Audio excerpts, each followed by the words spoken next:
you can do is just tell the truth and trust in the American people that over time they're going to know what the truth is. Yes, it is time for the truth. Right here, right now. This is the Conservative Syndicate. Real conservative talk from real conservatives. With your host, John Matthews. The latter-day prophet. Baying against the hypocrisies of our time. And Joe Hakos. You want answers. I want the truth. You can't handle the truth. The Conservative Syndicate is comprised of some of the most informed pundits and activists available today. Together, we seek to tear down the imaginary wall of separation between church and state through education, information, and engagement on the religion of politics and the politics of religion. And now, your hosts on the globally syndicated Conservative Syndicate, John Matthews and Joe Hakos. And how are we doing out there all across this great land of ours and around the world? It's that time. Time for the Conservative Syndicate, coming to you live, coast to coast, nationally acclaimed, globally syndicated. We're glad you took the time to join us today. And boy, it's leading up to just one real big cluster screw out there, it sounds like. And we're just trying to make sense of it, trying to sort some of it out, trying to do what we do best on the show, and that is to educate, inform, and engage you, our listening audience. I am your host, John Matthews, and Joe Hakos, my co-host, is still out, recovering from a very bad infection that he picked up a little over a month ago, and has been out for almost now the same length of time. He is on the mend. He will be back, and we'll just let him take his time. We can cover it here, but we sure miss him and wish him well, and can't wait for him to get back here. All right. I'm sure by now most of you have either heard or read about or caught the sound bites or the bits out there, the little blurbs that have been popping up all over cyberspace today. Mitt Romney took his place at the podium today and is helping to engage the GOP establishment in what I am calling a three-pronged strategy to try to take down Donald Trump. In order, if they can't do that, then they're going to want to at least be able to justify within their circles, if not rationalize to the voting public, calling for a broker convention come July. And it's a three-pronged strategy designed to do basically one thing, and that is to dilute the delegates to such a degree by not letting any particular delegate or any particular candidate gain the necessary majority, 1,200, I think it's over 1,200. I think it's 1,263 or 1,273 delegates that they need. As it stands right now, neither of the candidates has even a quarter of what they need. Donald Trump is in the lead right now with 319, Cruz 226, Rubio 110, Kasich 25. Carson has 8 delegates, but Carson has left the scene. He has left the building and will not appear at the GOP debate tonight, so he's all but out. I don't know where those 8 delegates will end up at. I'm hoping they end up in the Cruz camp because Cruz and Carson are probably the closest to each other in terms of their ideological slants, but anything can happen. Anything can happen. And anyway, but the point is the remaining players in here, it's really right now, I believe, pretty much a race between Trump and Cruz. Rubio and Kasich, of course, are staying in for one of two reasons. Kasich, of course, is running for the VP slot. He's hoping, that all his nice guy antics and trying to act like the adult in the room is going to garner him some support come at broker convention time. And Rubio, of course, is looking for the nomination itself. And so both of these guys will stay in to try to keep diluting the delegates, making it into the Cruz or the Trump camp one way or another. So that's what we got to look forward to over the next few weeks, next couple of weeks, because I'm pretty sure that by the time we get down to March 15th, and after that particular day passes us by, we're going to know pretty much who is going to make it and how quickly the broker convention thing will come more to the surface. Right now it's just being taunted out there. It's being speculated on. But we here at the Conservative Syndicate have been talking about this since last year, I think June, July. We started bringing this up, talking about how, of course, we thought it would be Jeb Bush. We thought the broker convention strategy, or the splitter strategy, as the RNC calls it, would bring in or ensure that Jeb Bush would get the nomination. That didn't work. Jeb never picked up the steam that he needed. And rightfully so. He's about as popular and charismatic as a bag of laundry. And, even so, it is what it is. Surprisingly, I was really surprised to learn that Lindsey Graham has actually endorsed Ted Cruz. I really thought he would jump on the Kasich bandwagon and maybe with a little prodding end up out there in the Rubio camp. So I'm really kind of surprised that he did it. But maybe somebody asked him after a few glasses of wine, and the truth came out. So I don't know. Not really. It doesn't really matter. A Lindsey Graham endorsement means Ted Cruz probably picked up about 2 votes.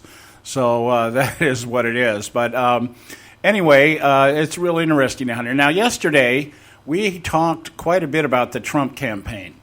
And we talked about some of the things like the endorsements. We spent some time talking about the David Duke non-endorsement, okay? Vote for Trump, but I'm not endorsing him.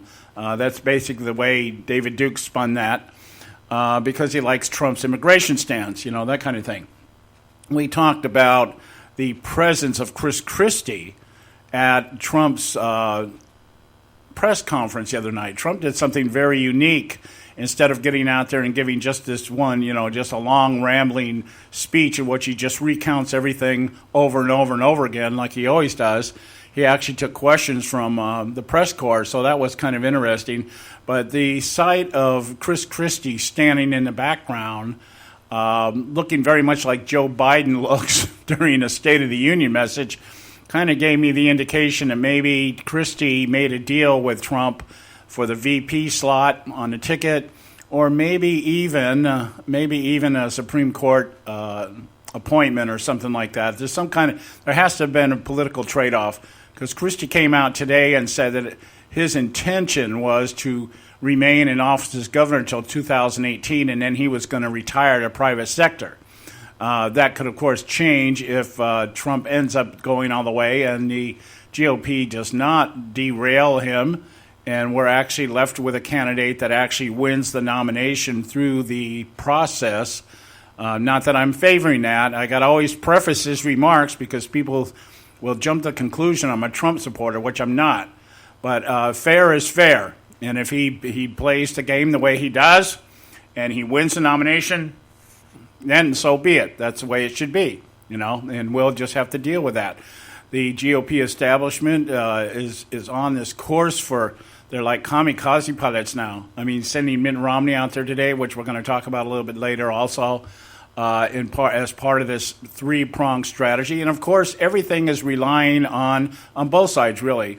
Everything is relying on the Gruber theorem, and that is the stupidity of the American voter, which is it's rampant. It's rampant. So, and then we talked about Trump being another Obama yesterday. I'm going to expound a little bit more on that today, given the chance.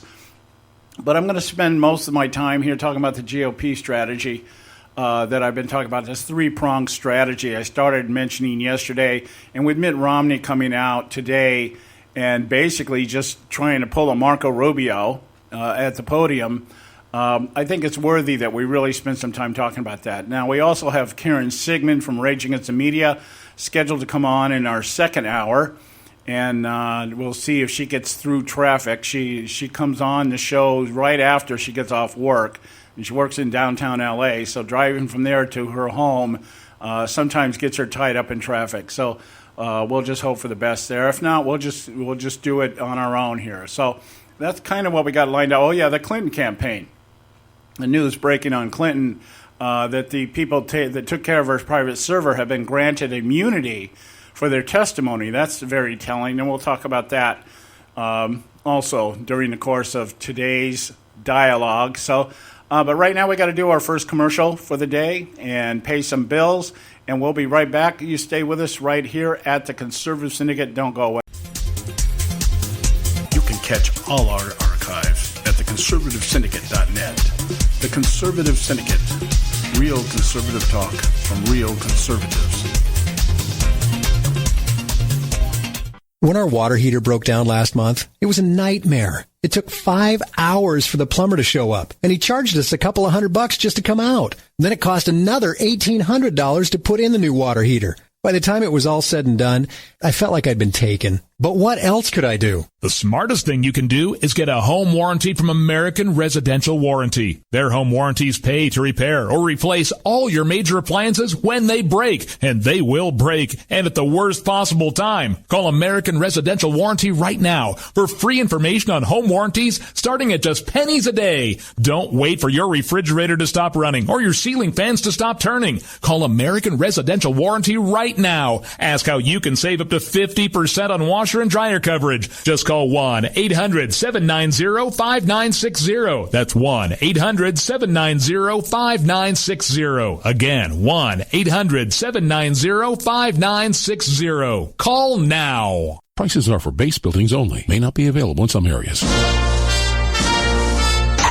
Attention business owners, do you want a stimulus package that really works? Before you spend thousands of dollars more than you should on your next building project, listen to this. General Steel has a stimulus package designed to help you save as much as half the cost of conventional construction on your next building. As much as half. That's right. General Steel can save you thousands of dollars with a pre-engineered steel building designed for your business or church. How about a 50 by 100 foot building for under $30,000? So don't pay thousands more than you should without calling General Steel first and save as much as half the cost and time of conventional construction. With the projected demand for steel in Japan and China, prices may be skyrocketing. 877-927-3360. 877-927-3360. 877-927-3360. Limited time offer, 24-month commitment and credit qualification required. Cancellation fee, auto pay, and paperless billing and other restrictions apply. If you can't see the difference, why pay the difference? Switch to Dish for the best deal in entertainment. Only Dish brings you the best in entertainment for less than $20 a month. Cut the cable and don't get directed. Switch to Dish because at just $19.99, Dish saves you every time you turn on the TV. It's so simple. The same channels cost less with Dish. So since you can't see the difference, don't pay the difference. Switch to Dish for the best deal in entertainment. Get premium movie channels free for 3 months, starting at just $19.99. Dish saves you every time you turn on the TV. Call now to save with Dish. Dial 1-800-600-1645. That's 1-800-600-1645. The same channels for less than $20 a month. Dish. Call 1-800-600-1645 for details. Folks, if you're like me, you don't place a whole lot of trust in today's media for the real truth and facts regarding the volatile world of finance and politics. When I want the real scoop on money, I go to the most trusted source I know, my good friend and colleague, Bob Cardoso. Bob is a noted expert with a PhD in international finance who airs his nationally known, globally syndicated show, Robert Cardoso Live, daily, Monday through Friday from 4 to 6 p.m. Pacific Time. With Bob, you'll get the right information at the right time from someone who knows his business and can help you make the right decision concerning yours. Again, Bob airs daily, Monday through Friday from 4 to 6 p.m. Pacific Time. Visit his website at robertcardosolive.com for information regarding stations and topics. That's robertcardosolive.com. Check Bob out. You'll be glad you did.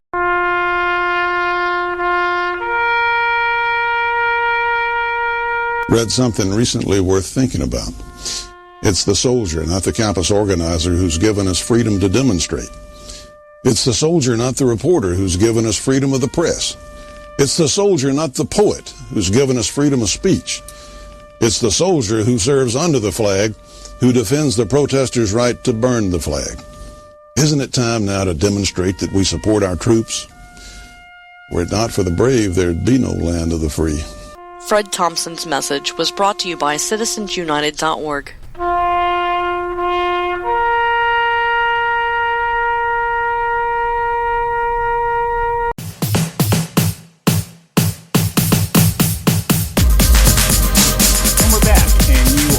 Listening to the Conservative Syndicate, real conservative talk from Real Conservatives. I'm your host, John Matthews. Joe Hakos is still out recovering from a bad infection. We expect him back very shortly.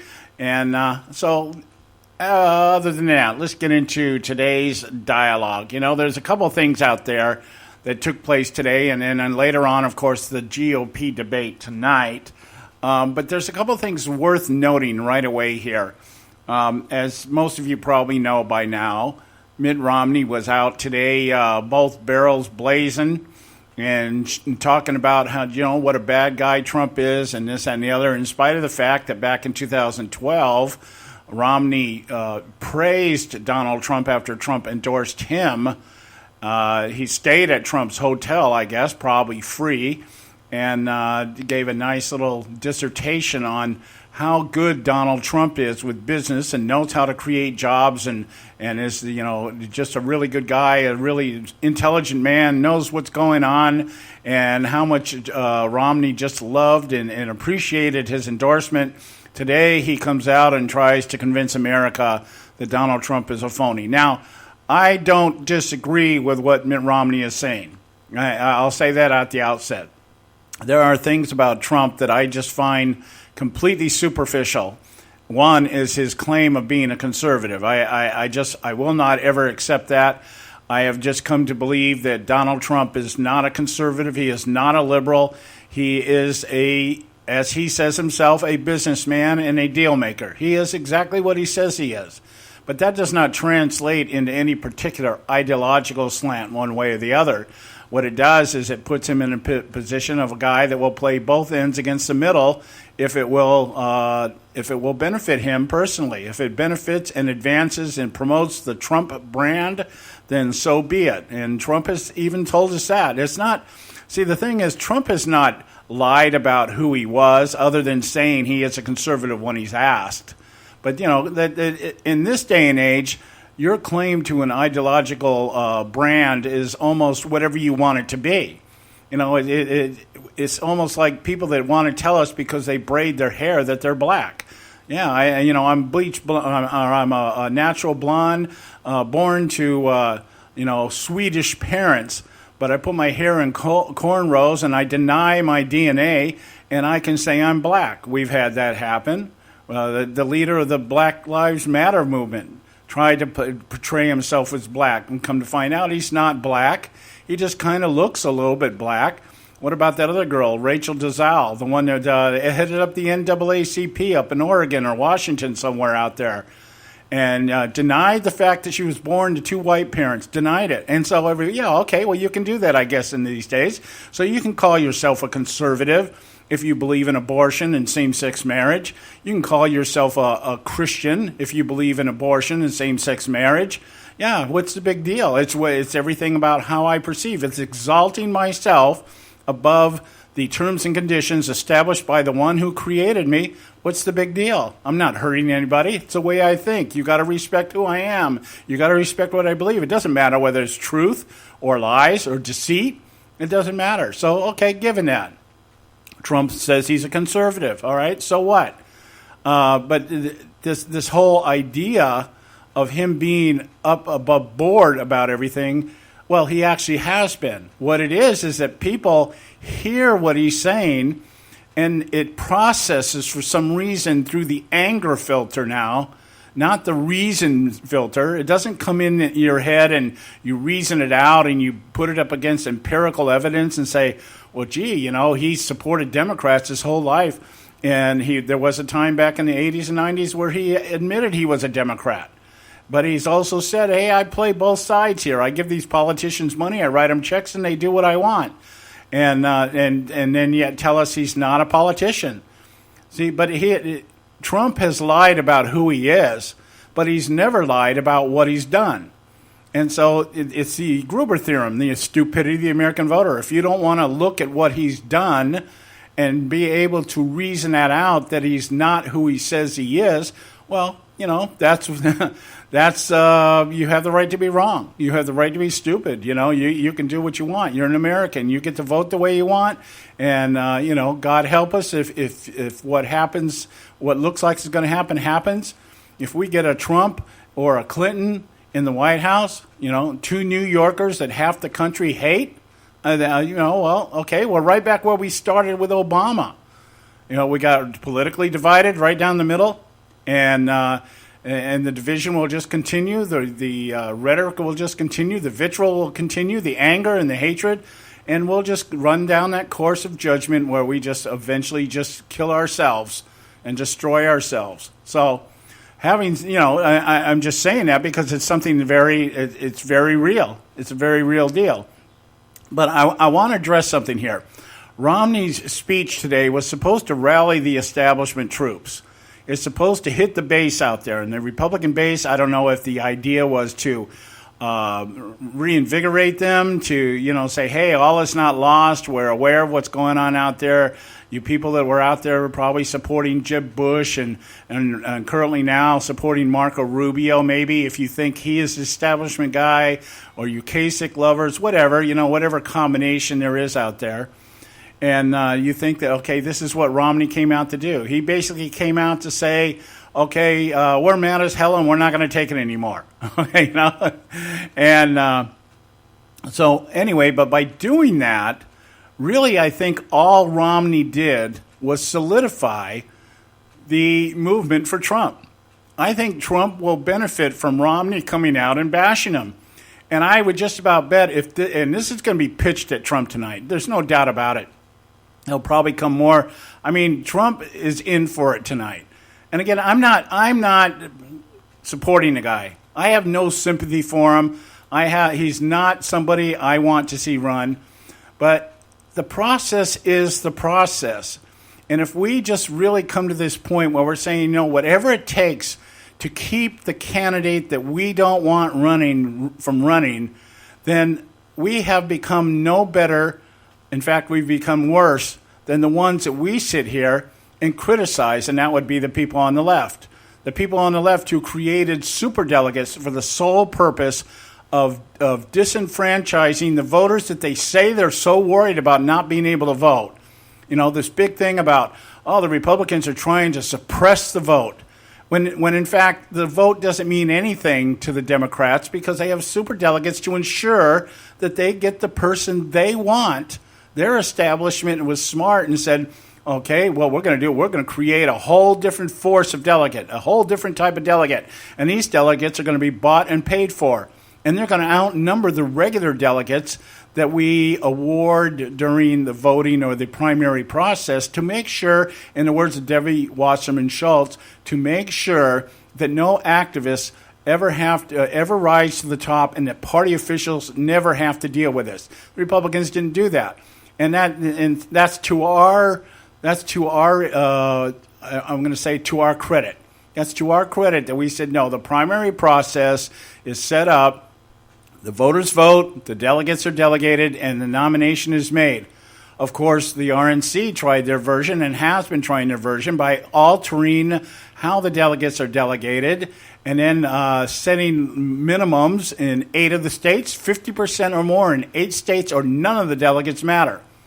And all the strategy now that they've got to try to keep Trump from getting that magic number and trying to get it into a brokered convention so that they can assert the other rules that they've already manipulated. But they did it underhanded, they did it underhanded. But here's my point. When you put somebody like Mitt Romney out there to rally the troops or rally the base the best that he can, and you think, okay, well, this is going to hurt Trump. It isn't going to hurt Trump.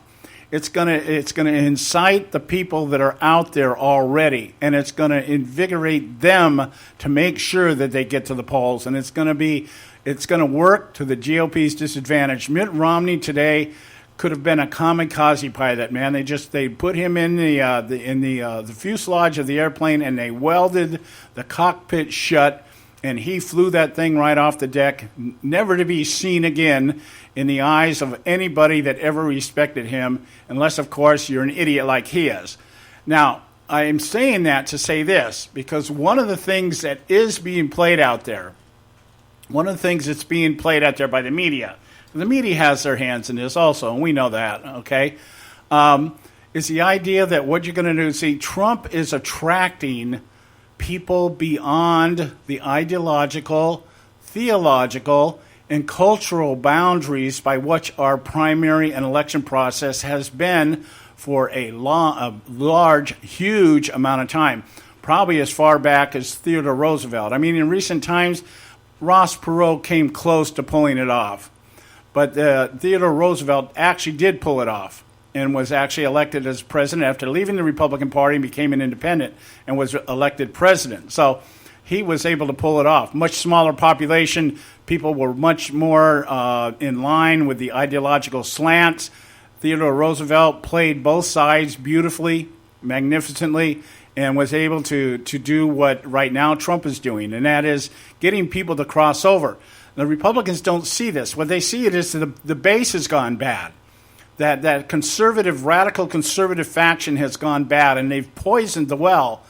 And the other people are just so disenfranchised or so frustrated with everything that they're just going to stay home. So Romney was there for the purpose of trying to rally the base up. Whatever base, however they have defined the base and however they've broken it down, Mitt Romney's job was to go out there and let the base know, we're not going to take this anymore. We're going to channel Howard Beale here, and we're mad as hell, and we're not going to take it anymore.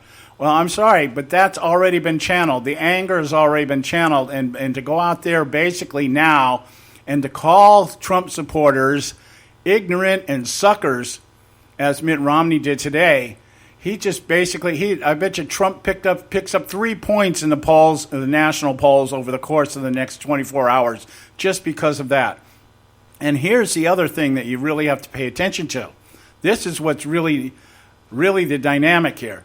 Trump is bringing people in. He is, I'm going to say, he is right when he says he has expanded the Republican Party. Maybe not the ideological base, maybe not the Republican platform, but he has got people to cross over the lines. Now, check this out here. I'm looking at an article here right now from NPR that came out 2 days ago.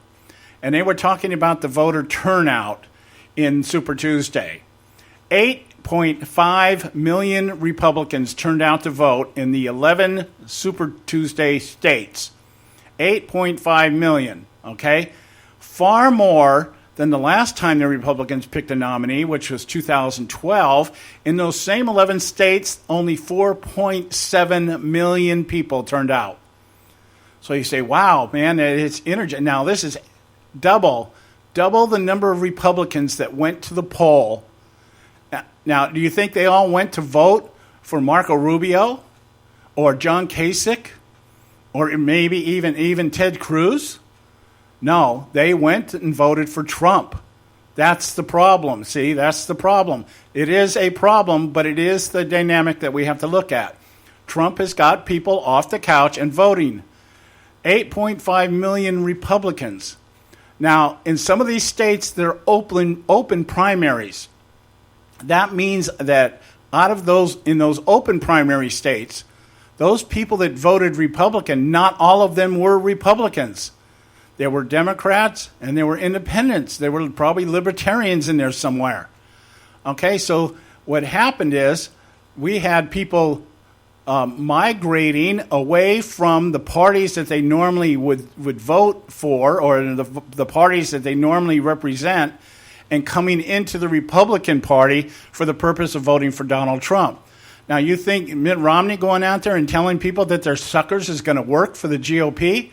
You think after a brokered convention and they throw Marco Rubio up there or somebody like that, there's rumor out there about Mitt Romney even, or they bring Jeb Bush back. Do you think those same people that were just called suckers are going to show up and vote for these guys?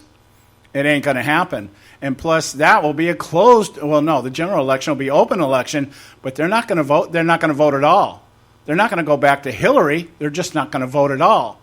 So the process, now, if it's designed that way, if the Republicans have designed it that way and they hope that what they can do is keep people away from the polls and their brokered nominee ends up beating Hillary Clinton, because the other side of the coin is the Democrat side has got a very low turnout.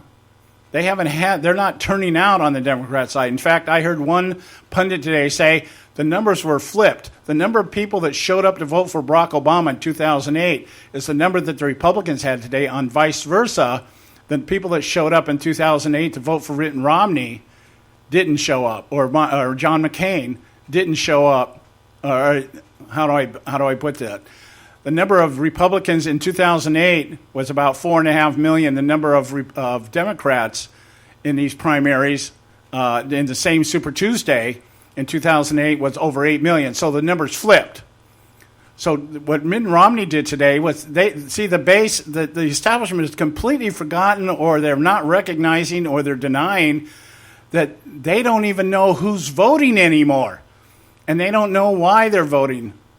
And they haven't recognized that they're the problem. And that's where we're at. I'm going to expound on that just a little bit more. We got to go to break. We'll be right back. Stay with us right here at the Conservative Syndicate. You can catch all our archives at theconservativesyndicate.net. The Conservative Syndicate. Real conservative talk from real conservatives. Limited time offer, 24-month commitment and credit qualification require cancellation fee, auto pay, and paperless billing and other restrictions apply. If you can't see the difference, why pay the difference? Switch to Dish for the best deal in entertainment. Only Dish brings you the best in entertainment for less than $20 a month. Cut the cable and don't get directed. Switch to Dish because at just $19.99, Dish saves you every time you turn on the TV. It's so simple. The same channels cost less with Dish. So since you can't see the difference, don't pay the difference. Switch to Dish for the best deal in entertainment. Get premium movie channels free for 3 months, starting at just $19.99. Dish saves you every time you turn on the TV. Call now to save with Dish. Dial 1-800-600-1645. That's 1-800-600-1645. The same channels for less than $20 a month. Dish. Call 1-800-600-1645 for details. Attention taxpayers! If you've received a notice from the IRS or state, do not ignore it. It's also a big mistake to try and handle your tax problem on your own. If you owe back taxes, it's a fact that the government has the power to take everything you own, including your home, business, wages, savings, and your freedom. But here's the good news. There's a special toll-free tax hotline set up especially for you. This tax hotline will tell you about new programs that are geared to help you dramatically settle, reduce, or eliminate what you owe. But you have to call now. Take down this number or put it in your cell phone. But call 866-761-0959. 1-866-761-0959. When you call, you get free information on how you can reduce or eliminate back taxes, including penalties and interest. You can also be helped if you have unfiled returns, a tax lien, wage garnishment, bank levy, or if you've been entered into a payment plan but can't make the payments. Don't make the big mistake in thinking you can ignore or handle your tax problem on your own. You can stop the collection process immediately. Call this special tax hotline today for free info at 1-866-761-0959. That's 1-866-761-0959. 1-866-761-0959. Term life insurance. It can be a powerful way to protect your assets and your family. You work hard to earn and save your money to build a nest egg for the future. Don't let it get wiped out because you didn't plan ahead. Take the time now and make a small investment in $500,000 or more in quality term life insurance. Call the Term Lifeline and let us shop the best companies to give you the lowest rates. We specialize in policies of $500,000 and above. Ask about some of our 10 and 20-year fixed rate plans with guaranteed rates. Call the Term Lifeline right now for your free insurance quote. 800-870-3609. 800-870-3609. You owe it to yourself to protect your family and your assets. Make term life insurance part of that plan. Call the Term Lifeline right now. 800-870-3609. 800-870-3609. Hey folks, if you're like me, you don't place a whole lot of trust in today's media for the real truth and facts regarding the volatile world of finance and politics. When I want the real scoop on money, I go to the most trusted source I know, my good friend and colleague, Bob Cardoso. Bob is a noted expert with a PhD in international finance who airs his nationally known, globally syndicated show, Robert Cardoso Live, daily, Monday through Friday from 4 to 6 p.m. Pacific Time. With Bob, you'll get the right information at the right time from someone who knows his business and can help you make the right decision concerning yours. Again, Bob airs daily, Monday through Friday from 4 to 6 p.m. Pacific Time. Visit his website at robertcardosolive.com for information regarding stations and topics. That's robertcardosolive.com. Check Bob out. You'll be glad you did.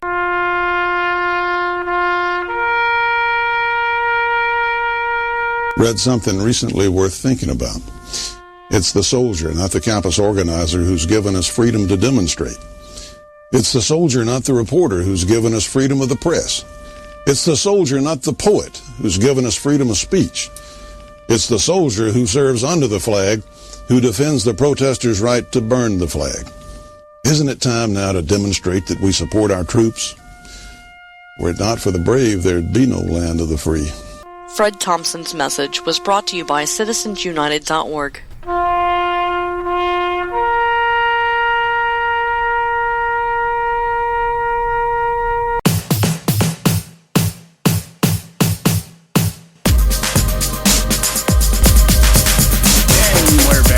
Welcome back. You're listening to the Conservative Syndicate, real conservative talk from real conservatives. I'm your host, John Matthews, and I'm glad you took the time to join me today. We're sitting here where let's look at this show. Let's look at our show today as the GOP debate pre-show. By the time we get off the air, they'll be pumping up, ready to go. Fox News is hosting the debate tonight. Anything can happen. Megyn Kelly, Chris Wallace, and Brett Baier. And, I don't know how that's going to go. We'll see. I'm anxious and I'm curious to see how the Fox moderators are going to help the Mitt Romney speech today. I'm really wondering how they're going to try to target, because one thing's going to happen tonight. Kasich will be Kasich. He'll try to act like the nice guy. He's going to be, Uncle John. And by the way, every time I talk, it just ups the points I should be getting to become the vice president nominee. Once we get Mitt Romney or somebody else in there. But I'm curious how the Fox News people, because I really believe they're in this as much as the GOP establishment themselves. Don't be fooled for a minute to think that Fox News is anyway fair and balanced. They're operatives. Murdoch is an operative as much as Karl Rove is an operative. I mean, well, why else would you put Karl Rove on your show? The guy is the textbook example of what a loser is, and you're constantly going to him. Why else would you have John McCain on there all the time or Lindsey Graham on there all the time if you're not a Republican operative? Why would you come out and say they're going to minimize now coverage on Marco Rubio under the guise of the fact that he mentioned Murdoch's name in a meeting somewhere back when he was trying to get the Gang of Eight? He tried to get Murdoch at Fox News to promote and support the Gang of Eight bill that Rubio is taking so much heat over for amnesty. And Murdoch is pissed off about that. And Murdoch just said, well, we're gonna discount our coverage. I'll tell you why they're discounting their coverage. They don't want the camera on Rubio right now because Rubio is the one that the establishment is hoping that they're going to be able to shuffle in this brokered convention. That's the thing. Let's get all eyes off Rubio. And we'll see tonight how Rubio did. But one thing's for sure, Trump's going to take some heat. He's going to take probably a lot from Rubio. I don't know what Cruz is going to do. If Cruz was smart, Cruz would make damn sure that the only thing he addresses in terms of Trump is his policies. If he gets into the name calling and everything else, it's not going to work for Cruz. Cruz is not good at that kind of stuff. He's a lousy comedian. And he's not good at the attacks. What he needs to do is stay on policy. That's his strength. If you want to talk about, well, this is what Trump thinks, and this is what Trump said back so-and-so and so-so. But if you get into this, you got a bad haircut and your mother is ugly and, you can't keep it in your pants or, all the things that Rubio's trying to float out there, then Cruz will not benefit from this, and he needs to play it smart. But I expect Rubio to just be loaded for bear. He's going to come in here, I'm sure he's taking Viagra before he gets on the stage so that he can be so pumped up and get going, that kind of thing. But back to what I was saying here before the break. Mitt Romney comes out there today and he's attacking Trump and basically telling people that support Trump that they're suckers and losers. And I want to read to you the quote. I was going to line the soundbite up, and I just didn't do it today. I don't know why. I got distracted. But I do have the transcript of what Mitt Romney said back in 2012 when Donald Trump, after comping Romney at his Las Vegas hotel, came out and endorsed Mitt Romney in 2012. Romney said this. He said, there are some things that you just can't imagine happening in your life. This is one of them. Being in Donald Trump's magnificent hotel and having his endorsement is a delight. I'm so honored and pleased to have his endorsement. Romney went on to say, Donald Trump has shown an extraordinary ability to understand how our economy works, to create jobs for the American people. He's done it here in Nevada. He's done it across the country. He understands that our economy is facing threats from abroad. He's one of the few people who stood up and said, you know what? China has been cheating.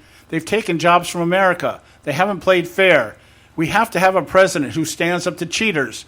So I want to say thank you to Donald Trump for his endorsement. It means a great deal to me to have the endorsement of Mr. Trump and the people across the country. Wow, what a change in heart. To today, he's a fraud, he's a loser. You people that support him, you're suckers, you're idiots, that kind of thing. What a turnaround in just 3 years. Here's the thing. Donald Trump hasn't said anything in this campaign that he wasn't saying in 2012. In fact, in terms of business, Trump has never varied from his dissertation as to what it takes to win, and that is to be able to make deals. Business, deal maker, that's the thing. There's nothing Trump has said in terms of what he believes that is false. I think Trump believes everything that he says he believes. I do believe, though, that he does his intent is not to present it through an ideological prism, but through more of a populist prism, which is how businessmen function. Businessmen do not take sides. You play both ends against the middle because you're in business. The idea is to turn a profit. You're not going to turn a profit if you're pissing off your customers or your potential clients. It isn't going to work. So the idea with business is to learn how to stroke people. It's to learn how to tell them what they want, how to get them to tell you what they want. And then you just say, hey, you know what? If I give you that, will you buy from me? See, that's what Trump has done to the American public. And that's why he's got the following he's got. He's made his sales pitch. He's went out there and he said, hey, this is what I'll give you. Now, is he going to do it the way he says he's going to do it? That remains to be seen if he makes it all the way. I still don't believe that's going to happen because from what I'm seeing now, the establishment is hell-bent on making sure that he doesn't make it, that he doesn't get it. And we'll see how that plays out. One of the aspects of this thing I think we have to be really honest about right now is that if the GOP wanted to employ this strategy, they should have done it months ago. They should have done it in the beginning, but they didn't believe that Donald Trump would stick. They really just thought, oh, he'll fizzle out one way or the other. The guy insults everybody, he pisses everybody off. He's a sexist, he's a racist, he's a hater. He's got a foul mouth. The people will reject that. I guarantee you that when these clean-mouthed people are sitting behind closed doors, there is profanity and vulgarity. One of the things I remember hearing back when Rahm Emanuel was part of Obama's cabinet, when he was the chief of staff, right? And it was noted, I remember reading several articles about Rahm Emanuel's mouth. He has a very, very vulgar, profane mouth. And I bet you the rest of them, David Axelrod, I bet you Obama himself can pitch a few words out there when he gets mad enough. So this whole idea, we get out in the public eye and we're all prim and proper, and we dot our T's and we dot our I's and we cross our T's, and we're polite, and our tie never is messed up, and hair's always in place, and we're always smiling. What a bunch of crap. Politics is a dirty business, and I can guarantee you behind closed doors it's treated like a dirty business. So anyway, my point here before we go to our next break is that what the Republicans still do not see are two things. One, they are the cause of Donald Trump. They created Donald Trump. Two, they do not understand that the same people that are crossing over the ideological, cultural, and theological aisles to vote for Donald Trump in a primary will do one of two things in a general election. They'll vote for the other side out of protest, or they won't vote at all. And if that happens, now we're down to who turns out the most of their base.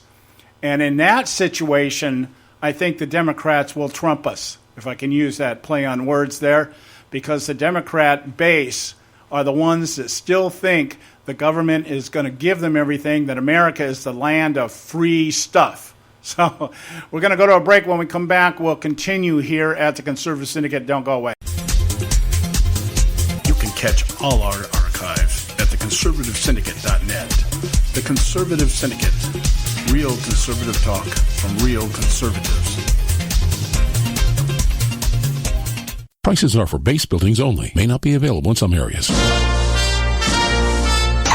Attention business owners, do you want a stimulus package that really works? Before you spend thousands of dollars more than you should on your next building project, listen to this. General Steel has a stimulus package designed to help you save as much as half the cost of conventional construction on your next building. As much as half. That's right, General Steel can save you thousands of dollars with a pre-engineered steel building designed for your business or church. How about a 50 by 100 foot building for under $30,000? So don't pay thousands more than you should without calling General Steel first and save as much as half the cost and time of conventional construction. With the projected demand for steel in Japan and China, prices may be skyrocketing. 877-927-3360. 877-927-3360. 877-927-3360.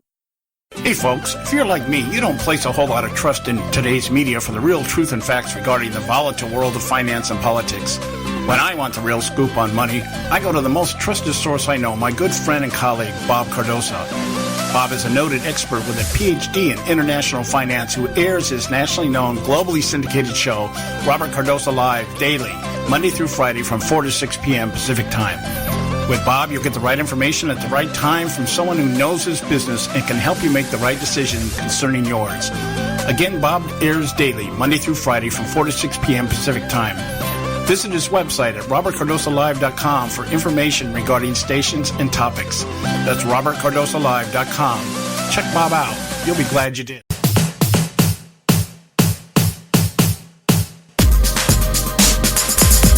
And we are back, and you are listening to the Conservative Syndicate, real conservative talk from real conservatives. I'm your host, John Matthews, and I want to I think kind of sum this up for this hour here.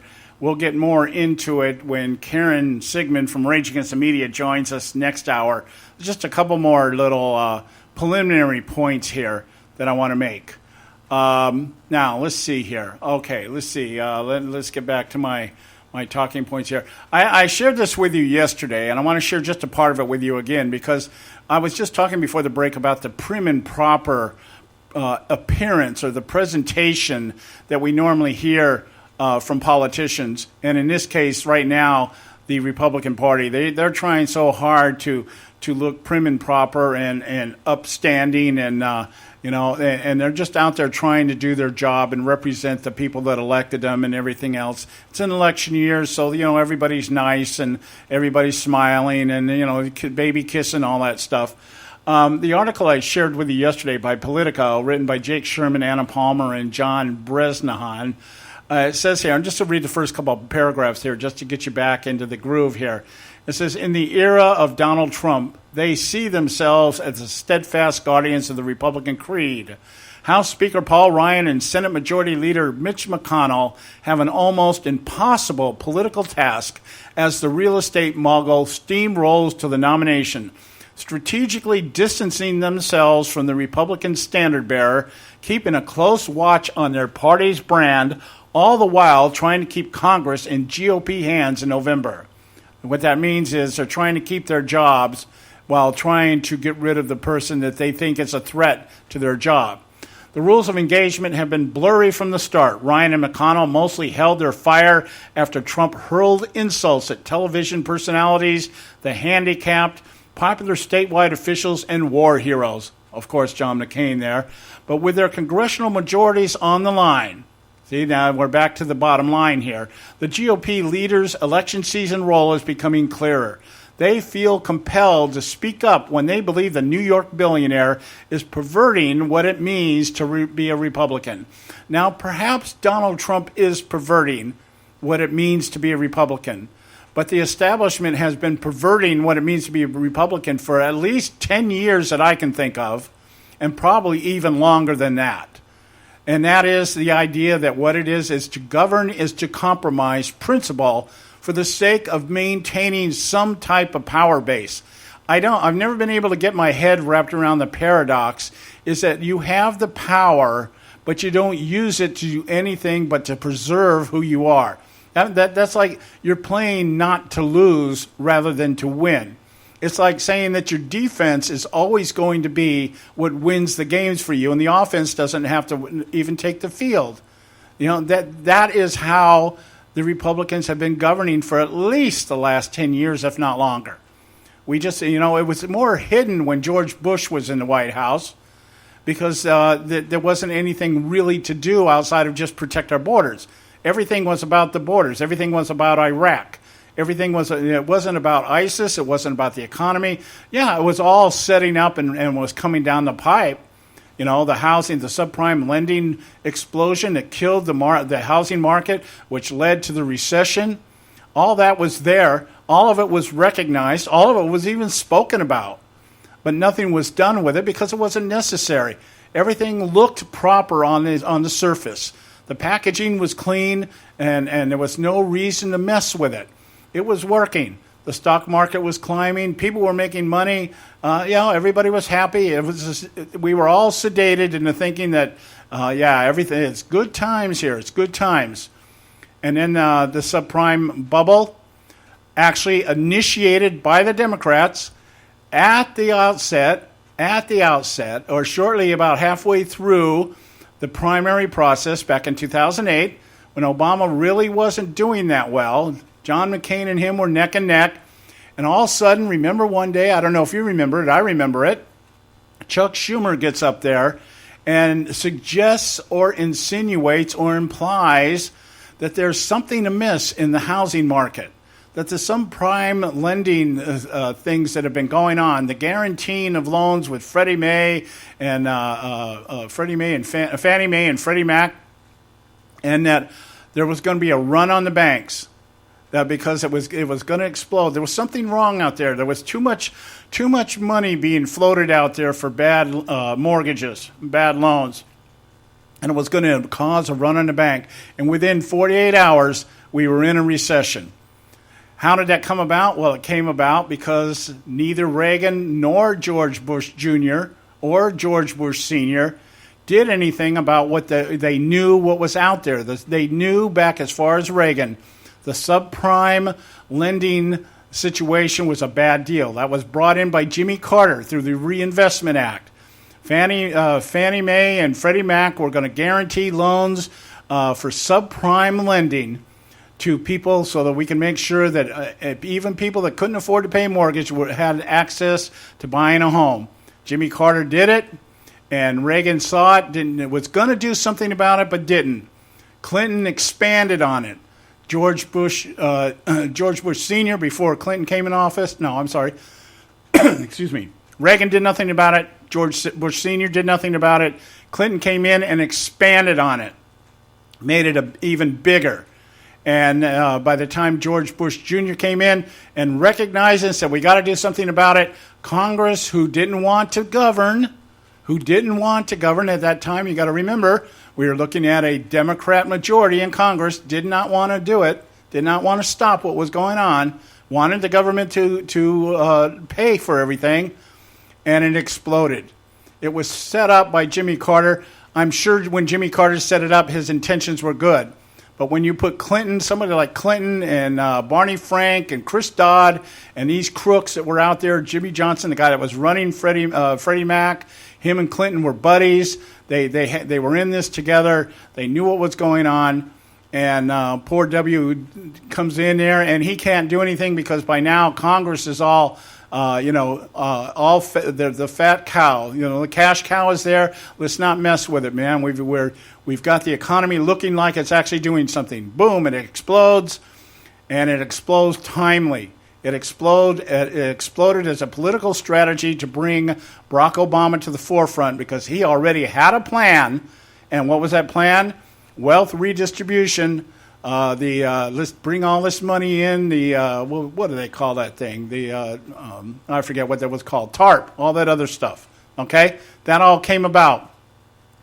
Obama looked like he knew what he was doing. McCain stood around like most Republicans do and said, no, everything's okay. Don't worry about it. They seem to think that the free market can't be manipulated or something, and it did. It was manipulated, and it did work to the Democrats' advantage. So here we are. Same scenario here. We got the Republican Party establishment elites sitting out there trying to present themselves as esteemed and proper people out to adhere to the Republican creed and protect the Republican brand when they themselves are the ones that blew it all to hell. And now they're out there crying because somebody like Donald Trump got up in front of the crowd, in front of America, and said, you know what, these people have played you for suckers. See, Mitt Romney was right. We were suckers, and we have been suckers. But the difference is, he says people that support Donald Trump are suckers because they support Trump. I'm saying, no, we were the suckers that supported you people. And now what it is a lot of people have found that out, and they don't care anymore about the Republican platform because the Republican platform isn't being utilized. It isn't being maintained. You're not upholding anything. You have broken the Republican creed, and you have destroyed the Republican brand. Donald Trump is just saying, hey, it's all been destroyed. I'll come in with my own brand. I'll expand the Republican Party by bringing everybody else in under what I believe to be my own version of capitalism and my own version of cronyism. And if it is, so what? So what? America will be great again. I'll make all these deals. I'll make so many deals. You'll get sick of all the deals I'm going to make. And your head's going to spin all the deals I'm going to make. So they created the monster. And now they're trying to stop it. Now they're trying to kill it. And I doubt very seriously if they're going to be able to do it. Very seriously, because they waited too long. They thought this thing would die out on its own because they really are delusional in thinking that people are going to buy into this anymore, of being marginalized and disenfranchised every election. We're courted during election season, and then we're put off on a shelf until the next round of elections come along, and then the same crap is handed to us in a different package, and we buy into it again. Nobody's buying into it anymore. My point being, with all these people that are showing up at these Republican primaries and the open primaries in particular, if you do take Donald Trump down, you have lost all those votes. And you're going to be right back where you were in 2012. You might as well just write in Jesus, because that's what's going to take us. That's the only thing that's going to get us out of this thing. It's going to be the only thing that gets us out of this thing. We'll write in Jesus on our ballot. And let's hope that he hears us, okay? Anyway, we're coming up to the top of the hour here. Yeah, we got about a minute left here. So close it up this way. Ryan and McConnell are trying to figure out how to stop this thing. Mitt Romney, who has really nothing politically to lose one way or the other, has been chosen as the point man to walk out there and trot out there and tell the Republican base and all those who have drifted over the ideological, cultural, and theological lines to vote for Donald Trump that you're all a bunch of suckers and you're all a bunch of losers, and Donald Trump is a farce and a fake.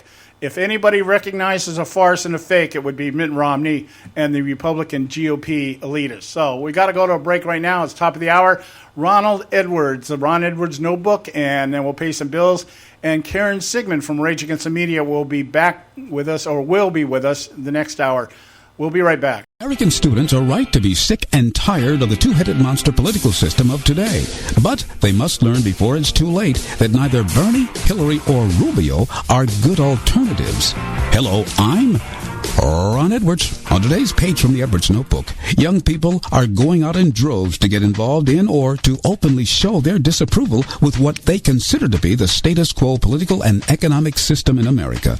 But unfortunately, thanks but no thanks to years of government school indoctrination against all that is good, including liberty, the Constitution, Bill of Rights, the traditional family, and even God himself, many high school and college students believe that communism is the way the republic should lean. They are hoodwinked into thinking that communism, which gives all power to the government, will somehow unveil more freedom for we the people. When asked how will companies grow to provide needed jobs, many students just said the government will provide jobs and that companies are all corrupt. Such a sad state of affairs.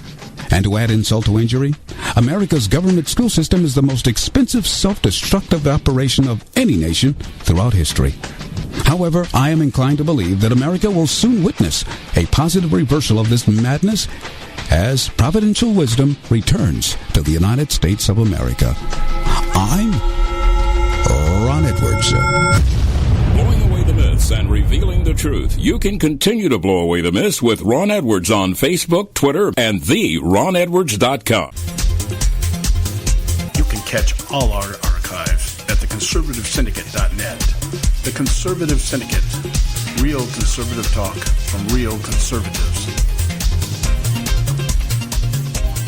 When our water heater broke down last month, it was a nightmare. It took 5 hours for the plumber to show up, and he charged us a couple of $100 just to come out. Then it cost another $1,800 to put in the new water heater. By the time it was all said and done, I felt like I'd been taken. But what else could I do? The smartest thing you can do is get a home warranty from American Residential Warranty. Their home warranties pay to repair or replace all your major appliances when they break, and they will break, and at the worst possible time. Call American Residential Warranty right now for free information on home warranties starting at just pennies a day. Don't wait for your refrigerator to stop running or your ceiling fans to stop turning. Call American Residential Warranty right now. Ask how you can save up to 50% on washer and dryer coverage. Just call 1-800-790-5960. That's 1-800-790-5960. Again, 1-800-790-5960. Call now. Prices are for base buildings only. May not be available in some areas.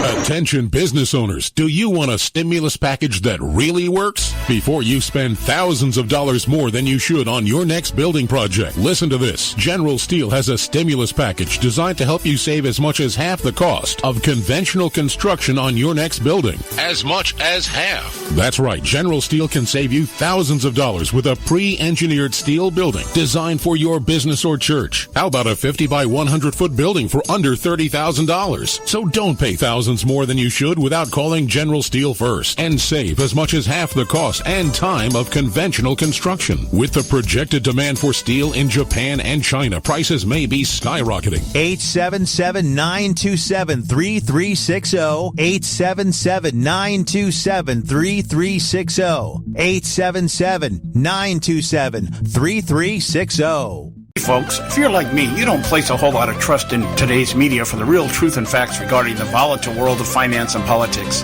When I want the real scoop on money, I go to the most trusted source I know, my good friend and colleague, Bob Cardoso. Bob is a noted expert with a PhD in international finance who airs his nationally known, globally syndicated show, Robert Cardoso Live, daily, Monday through Friday from 4 to 6 p.m. Pacific Time. With Bob, you'll get the right information at the right time from someone who knows his business and can help you make the right decision concerning yours. Again, Bob airs daily, Monday through Friday from 4 to 6 p.m. Pacific Time. Visit his website at robertcardosolive.com for information regarding stations and topics. That's robertcardosolive.com. Check Bob out. You'll be glad you did.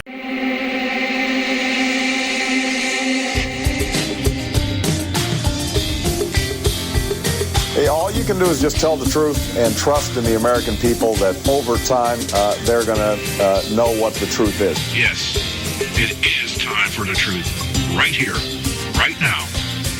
This is the Conservative Syndicate. Real conservative talk from real conservatives.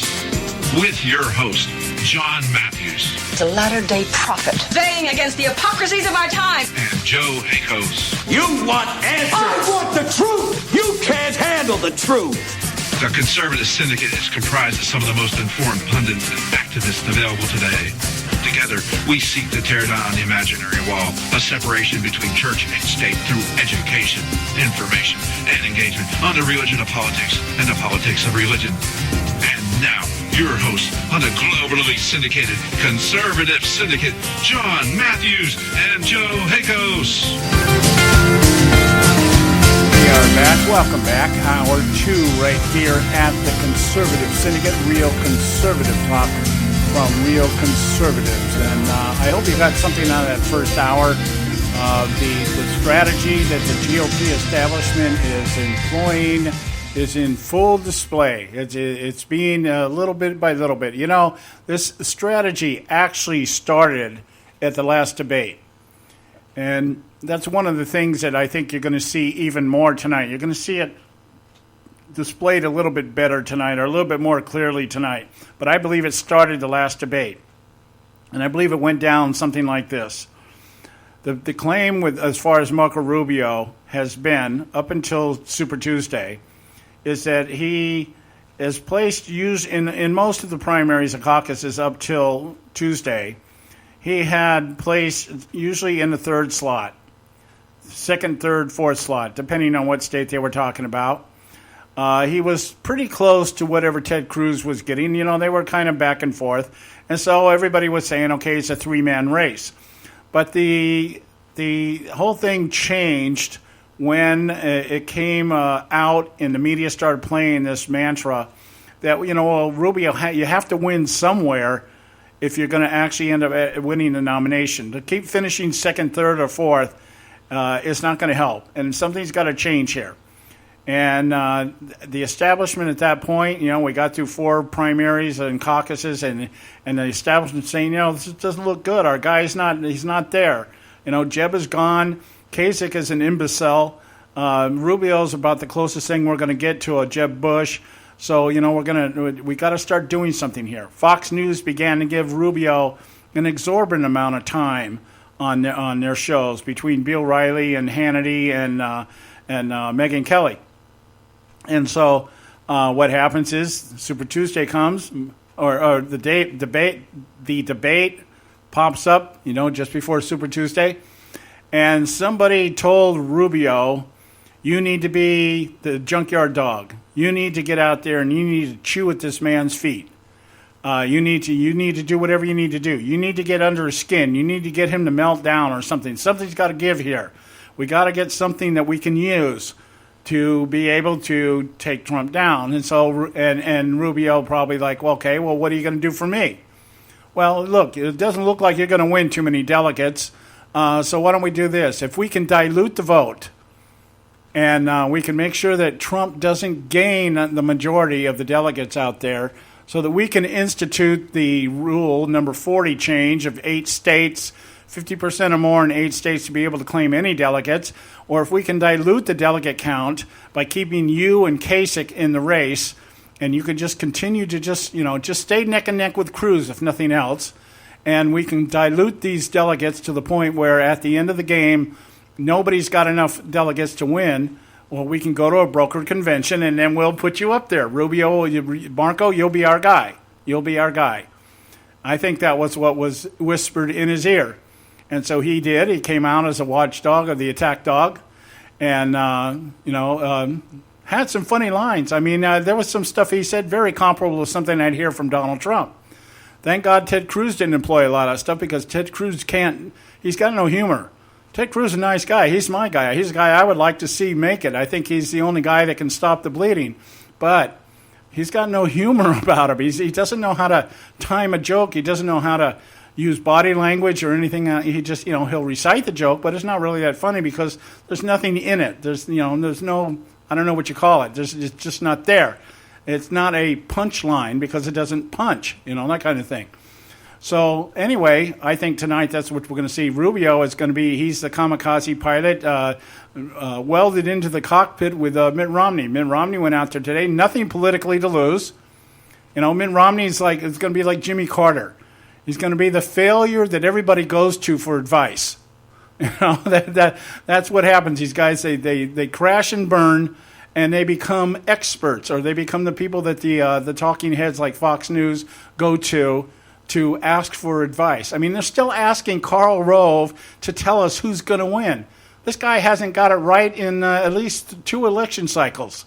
I'm surprised they're not trotting Dick Morris out there again, another guy that can't tell which way is up. So anyway, I just want to reiterate that by sending Mitt Romney out there and by putting Rubio out there tonight to go after Trump and finish gnawing at his leg, I think it's really the Republican establishment does not understand what they're doing here. Or they don't care. It's one or the other. They either don't understand or they don't care. But I do know this. They've blown it, because all you're going to do is make these other people more determined to do what they're going to do, and that is to be the upstarts. The revolution that is going on amongst the blue-collar workers in this country is astounding right now. These are the people that are voting for Trump. They don't care about ideology. They don't care about theology. They don't care about culture. What they are, they transcend all those lines, color, creed, race. They've got people coming over from the Democrat Party for one reason. They're sick and tired of being marginalized and disenfranchised. The Republican Party just solidified that today by sending Mitt Romney out there, and they'll do the same tonight when Marco Rubio. And this will be a disaster. This will be a disaster for the Republican Party. And the only thing I can think of in the back of my mind, maybe that's what they want. Maybe they want Hillary Clinton in the White House, because that would mean they don't have to do anything different than what they've been doing since Barack Obama came in. And that is just bending over and taking it and doing it with a smile on their face and trying to tell the American people that they're doing what's good for the Republican Party and limited government. Anyway, it's a short segment. It's time for a break. When we come back, Karen Sigmund from Rage Against the Media will be with us. Stay with us. We'll be right back. You can catch all our archives at theconservativesyndicate.net. The Conservative Syndicate. Real conservative talk from real conservatives. Limited time offer, 24-month commitment and credit qualification require cancellation fee, auto pay, and paperless billing, and other restrictions apply. If you can't see the difference, why pay the difference? Switch to Dish for the best deal in entertainment. Only Dish brings you the best in entertainment for less than $20 a month. Cut the cable and don't get directed. Switch to Dish, because at just $19.99, Dish saves you every time you turn on the TV. It's so simple. The same channels cost less with Dish. So since you can't see the difference, don't pay the difference. Switch to Dish for the best deal in entertainment. Get premium movie channels free for 3 months, starting at just $19.99. Dish saves you every time you turn on the TV. Call now to save with Dish. Dial 1-800-600-1645. That's 1-800-600-1645. The same channels for less than $20 a month. Dish. Call 1-800-600-1645 for details. Attention taxpayers! If you've received a notice from the IRS or state, do not ignore it. It's also a big mistake to try and handle your tax problem on your own. If you owe back taxes, it's a fact that the government has the power to take everything you own, including your home, business, wages, savings, and your freedom. But here's the good news. There's a special toll-free tax hotline set up especially for you. This tax hotline will tell you about new programs that are geared to help you dramatically settle, reduce, or eliminate what you owe. But you have to call now. Take down this number or put it in your cell phone. But call 866-761-0959. 1-866-761-0959. When you call, you get free information on how you can reduce or eliminate back taxes, including penalties and interest. You can also be helped if you have unfiled returns, a tax lien, wage garnishment, bank levy, or if you've been entered into a payment plan but can't make the payments. Don't make the big mistake in thinking you can ignore or handle your tax problem on your own. You can stop the collection process immediately. Call this special tax hotline today for free info at 1-866-761-0959. That's 1-866-761-0959. 1-866-761-0959.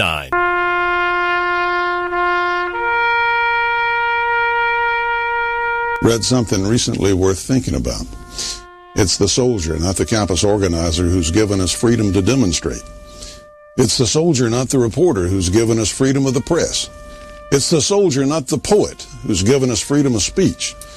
It's the soldier who serves under the flag, who defends the protesters' right to burn the flag. Isn't it time now to demonstrate that we support our troops? Were it not for the brave, there'd be no land of the free. Fred Thompson's message was brought to you by citizensunited.org.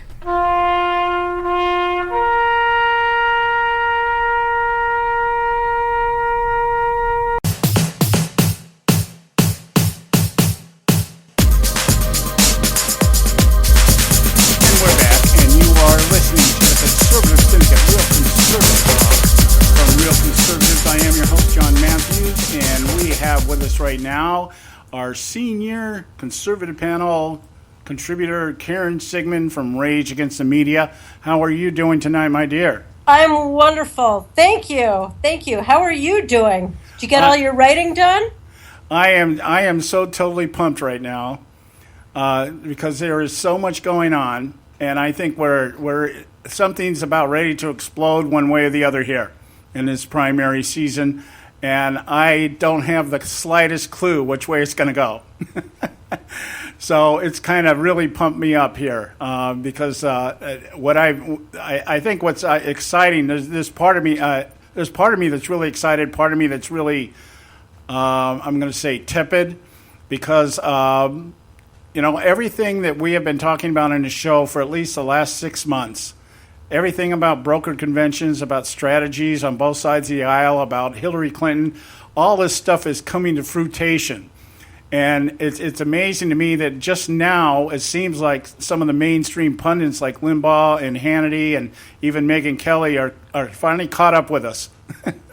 So that's exciting to know that we are kind of ahead of the curve there, and then you've been part of that too. So that part of it is exciting. The other part of it is if it does come to fruition, we're in some deep kimchi, So it's kind of bittersweet, you know what I mean? Yes, I do. I certainly do. You're right. So anyway, what I want to do here today, what I've been talking about the last couple of days, actually all week, but really been focusing on it the last couple of days, is this strategy that it seems to me is being put into play now by the GOP elites to deny Donald Trump the nomination. Now, I always have to preface my remarks because the way things are now is that as soon as you start saying anything to defend Donald Trump, a lot of people think that you support him, and I don't support this guy at all. He's not the guy I think is who we need up there for the job. But it seems to me that since we haven't spoken since the last debate, and then we've got a debate coming up tonight, it seems to me, and I want to get your take on this because I know you're a Rubio supporter, so I'm going to let you, take his side. It seems like that he has been enlisted here as the junkyard dog to come after Trump in hopes of maybe diluting some of the people that are following Trump, or if nothing else, to it seems to me that what they're trying to do is to do whatever they have to do to dilute the delegate count to such a degree that nobody gets the majority that they need to win the nomination, and we go into this brokered convention, something we've been talking about for 6-7 months now. And I wanted to get your take on the last debate on Marco Rubio's performance in particular. Ted Cruz tried to do it, but Ted Cruz is not a good junkyard dog because he's not animated. He doesn't have the right personality. He can't tell a joke. His jokes really suck. So what was your take on Rubio in the last debate, and what do you think he's going to do tonight?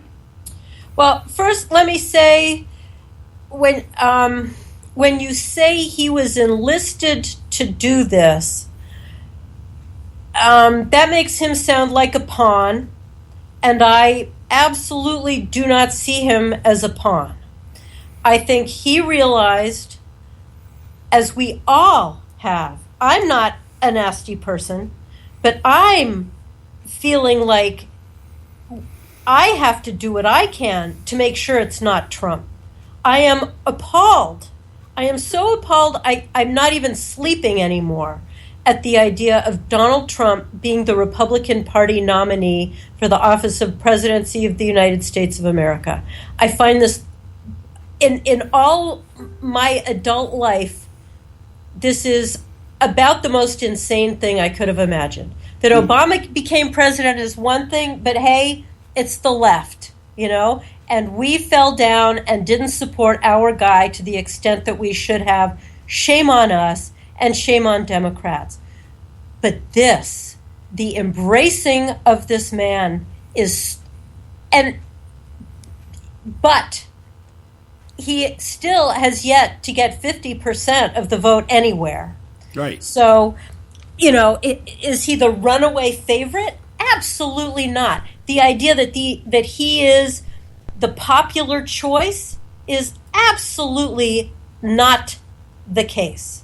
He has not gotten 51% anywhere. The rest of the vote is divided.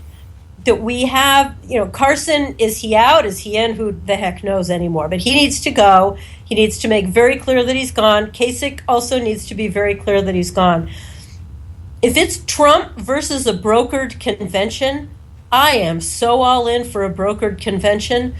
Do what we have to do. If it's 33, 33, 33, do it.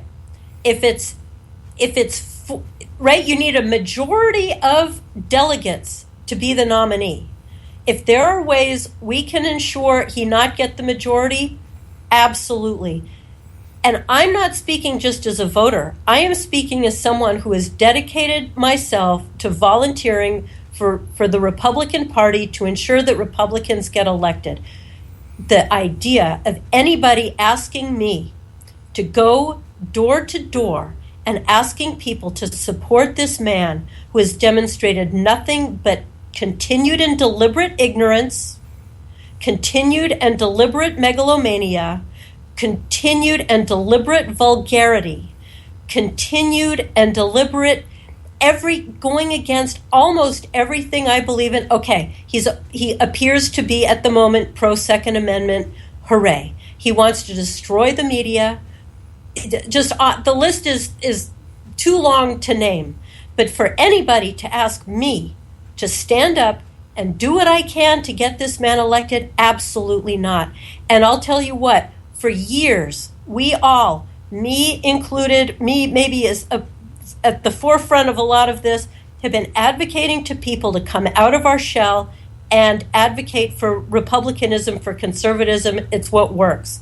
I do it. I do it in subtle ways. I do it in overt ways. I am courageous. I do it when I teach. I want my students to understand that the right is the side with the answers. But if Donald Trump is the nominee who's supposed to represent my party, I disavow all of it. Okay. I cannot stand up for the Republican Party anymore if he's the nominee. So if that means helping Rubio and Cruz tag team him and take him down, you bet. Look at what he's doing. He's getting Democrats to look at the primaries that he's won. It's the open primaries where Democrats come in and vote for him. Why? Because they know Hillary's going to be it anyway, unless she's indicted, which they couldn't give a damn about. Superdelegates are going to make their decision. Of course they're going to come on over and vote for the person they think is the easiest to beat. Do you really think these Democrats voting in open primaries are going to vote for Trump in the general? Well, that's something that I have rolled around in my head because we saw how that played out here in California. We have the perfect example of what happened when California became an open primary. We watched Tim Donnelly go down in flames because of the ability of Democrats to step over and vote for cash carry and take Donnelly out of the picture altogether. And so, it wasn't only Democrats. I mean, a lot of Republicans came out of the woodwork and did what they could to. But look, I mean, California, that the issue wasn't do we want somebody to win or can't win. The idea that a Republican candidate was going to win against Jerry Brown was that come on, let's be serious. That was not going to happen. It wouldn't be Tim. It wouldn't be Cash Carey. But right now, clearly Democrats are playing. It's the open primaries that he won in, and it's the closed primaries that the others won in. So, it's not like he's the runaway favorite at all. And what went on in Virginia is so heartbreaking. And I heard this is another aspect that we've talked about. As soon as you encourage people to do vote by mail, huge stacks of these things get thrown away. A lot of times I agree 100% what you're saying in terms of the concept. I'm not so sure that I agree completely with the methodology. Here's my take on it. If it comes through the process that we're doing right now, if everything plays out the way it is, and you've hit a very important point here. See, I don't think we're really going to know what's going on here until after March 15th. And the reason being is that the majority of the primaries that take place on the 15th are closed primaries. Right. And so that if Cruz ends up walking away with that and Rubio scores some hits out there, then that really will expose the weakness of Trump's campaign, and that is that he is attracting people across ideological lines. Now, whatever the motivation for those people doing it, if there are plans out there to try to get Trump in there because the Democrats want a Hillary Trump face-off, so be it. But if it does work out, and I hate to say this and it scares the bejeebies out of me, but if Trump wins this thing legitimately by gaining the number of delegates he needs, then for the party to do something to circumvent that to me is the telling sign that we have lost the Republican Party. If he gets the number that's required, then of course, then you don't do anything else. Those are the rules. You need the certain number, and if he gets the certain number, he's the nominee. I absolutely would not get in the way of that. Yeah, I like now is the time for we've been upset at the Republican Party for not standing up here, there, or everywhere. Right now, if the Republican Party allows him to continue this way, because he every other day is another threat, he's going to leave the party. Have we not learned throughout history that you do not appease tyrants? How is he any different? Tyrants will take and take and take and trample and trample and trample. And this is a man who does exactly that. This is the man who praised China. Yes, it's a shame that there was so much bloodshed at Tiananmen, but they had to do it. This is a man who chastised Gorbachev when the wall came down. This is a man who values tyranny over freedom. And if you think he only means this in other countries, think again. He is iron-fisted guy, and for the Republican Party to continue to capitulate, that's the end of the Republic. If he gets that majority number of delegates, it's over for the Republican Party. It is over. Well, see, I agree with you 100% on this.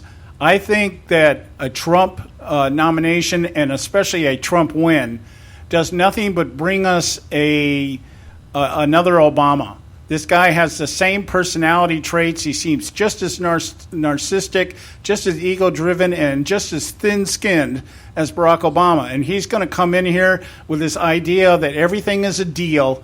Obama, see, the only difference between Obama and Trump is that Obama never tried to make deals. He just said, this is what I'm going to do. And this is, and he always tried to play it like he was making a deal. Oh, I'll listen to anybody. Yeah, he'll listen to you, but he had no intention of making a deal with anybody. And he's got Congress at this point in time. Congress so scared to do anything, and so they just kind of go along with it. Trump, though, says, okay, we're going to make a deal, which is the same thing, really, because he's going to come in here and just basically say, this is my idea.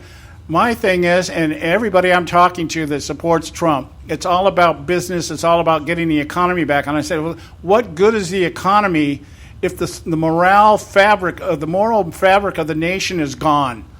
Right. And Trump is not going to support any of the social issues out here that make conservatives conservatives.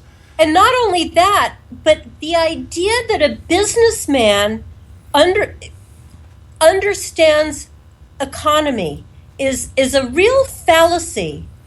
If you're a businessman, you understand business law, you might understand, microeconomics, but you do not understand, and there's nothing he said that gives me any confidence that he understands how the economy works. He has a handful of fallback lines. China's devalued our currency. That's really the extent of it. He's muttered things about free market for Obamacare, replacing Obamacare. But generally speaking, I have heard zero to indicate he understands how the economy works. Aside from the fact that what you say is absolutely true. He is not a man of our values, not of social anything. He has zero comprehension of international relations, and worse, and this is the thing that appalls me more than anything, he doesn't give a damn. Yeah. In all these months, he could have learned, and he's chosen not to. Yeah. I've got to interrupt you here. We got to go to our break. We're at our break here, and I've only got you for another 15 minutes today, so I want to make sure I give you ample time. I actually agree with very much what you're saying. There's an aspect of this as far as the Republican Party that I want to touch on a little bit more when we get back. Right now, folks, it's time for Moments of Madness. Stay with us. We've got Karen Sigmund from Rage Against the Media with us today. We'll be right back. Today on Moments of Madness.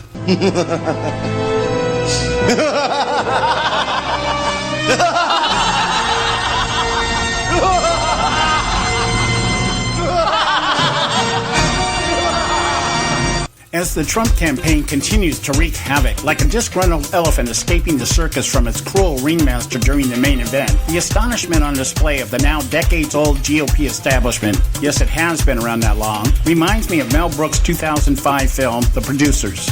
If you watch this over-the-top satire that targets the hypocrisy that permeates Hollywood, you'll remember chronically depressed, introverted bookkeeper Leo Bloom, played by Matthew Broderick, who, while looking to escape his mundane 9-to-5 existence as a bookkeeper, teams up with washed-up Broadway producer Max Bialystock, played by Nathan Hall.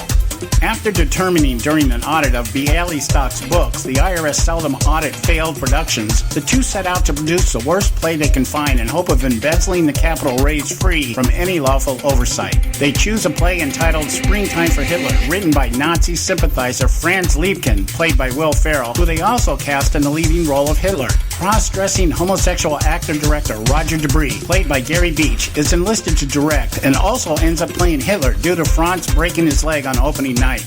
The humorous irony occurs when the play becomes an overnight sensation, placing Bialystock and Bloom in the crosshairs of not only investors but the law. In the same manner, Trump has rocked the foundation of the GOP establishment elite, directing his own rendition of Springtime for Hitler by repackaging Obama's hope and change as Make America Great Again. The difference being his self-funded campaign allows him to write his script as he goes, complete with rewrites of his positions in the past with zero accountability to his stated party, the special interest money that normally trumps the will of the electorate, and even the electorate itself. Trump has neutralized the media bias that normally reduces the will of the electorate to a choice between the lesser of two evils, and has actually forced the media elites into an unwilling alliance, garnering more attention than all the other candidates from both parties combined, all at no cost to him or his campaign. Here's the madness. Anyone who believes Trump's path to the White House will steer around a broker convention believes so under a dangerous false pretense. Those who believe such an action by the elites would result in an uprising of an enraged electorate that would march on Washington or stay home from the polls, depriving them of the victory they claim they seek, simply do not understand today's GOP. The dangerous false pretense I speak of is the elitists care what we think. The issues that matter to us mean absolutely nothing to today's GOP establishment.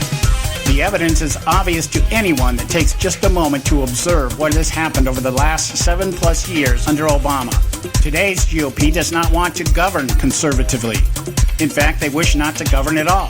To support a Trump nomination is the kiss of death. If Trump runs against Hillary, the elitists on the other side, and loses, this allows the GOP elites to continue to talk a conservative game before surrendering to their enemies because they have, quote, no power. If the GOP wins the White House with Trump or even Cruz, they risk being exposed as people who would rather have Hillary. In the name of self-preservation, that cannot happen. The hard truth is today's electorate proves Jonathan Gruber's theorem. The stupidity of the American voter is the premise by which both establishments, left and right, chart their agenda, count their candidates, and govern, or don't govern. In the same way leftists believe in the creation of utopia, too many on our side believe the likes of Trump will induce a change in Congress that will restore our republic. Both are delusional. We might as well be learning our new national anthem, Der Guten Tag Hauptklop, the sacred Siegfried Oath from Springtime for Hitler. This is John Matthews for Moments of Madness.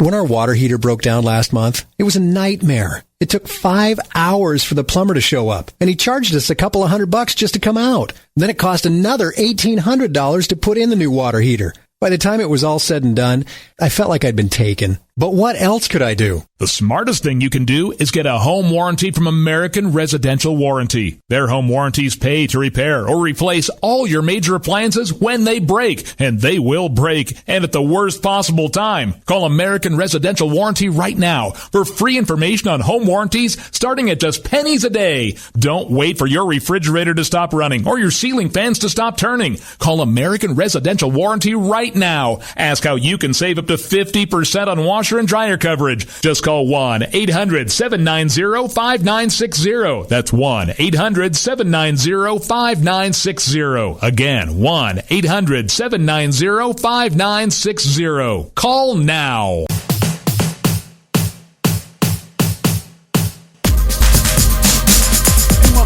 And you're listening to the Conservative Syndicate. I'm your host, John Matthews, along with Karen Sigmund from Rage Against the Media. I want to remind everybody, hey, go to our website and check out our archives and our blogs and our bios on our conservative panel.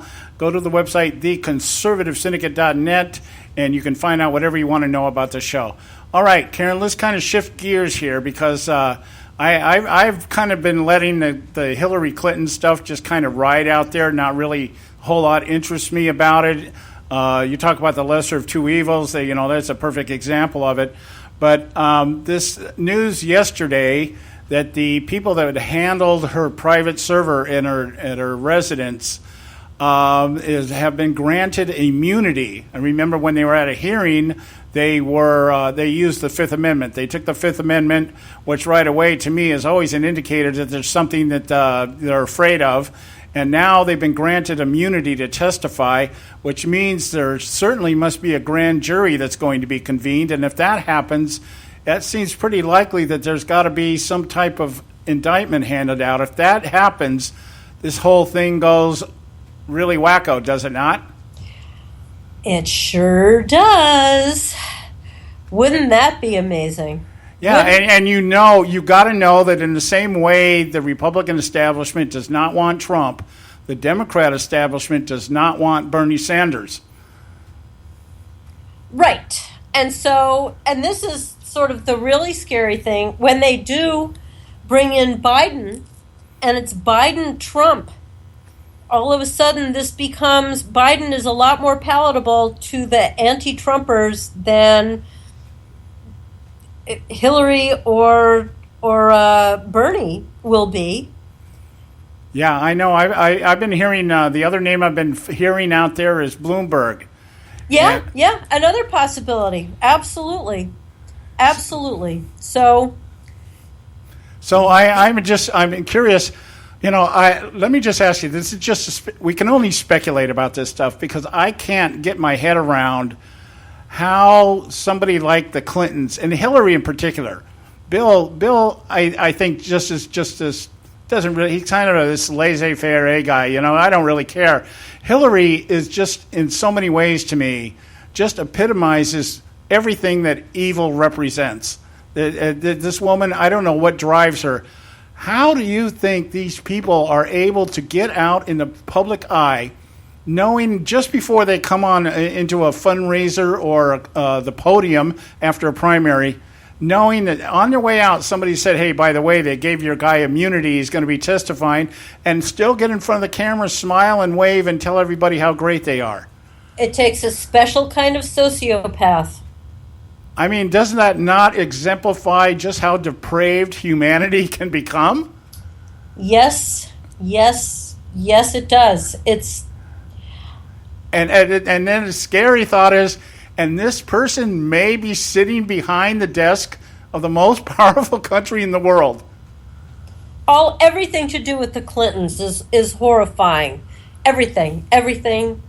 That she, I remember saying, I did consider a prediction, how ridiculous of me, that she wouldn't run. Because how can you, in the face of what would have to be an onslaught of lawsuits, of the whole Benghazi thing, of the server of the emails, of the pay to play, of you name it, of the war on women being at her feet. How is it possible? I mean, you talk about the potential indictment. This is only the last of a long, long list of things that should have her saying, I'm not going to put myself in the public eye, and of Democrats saying there are too many things against her for me to commit my vote to her.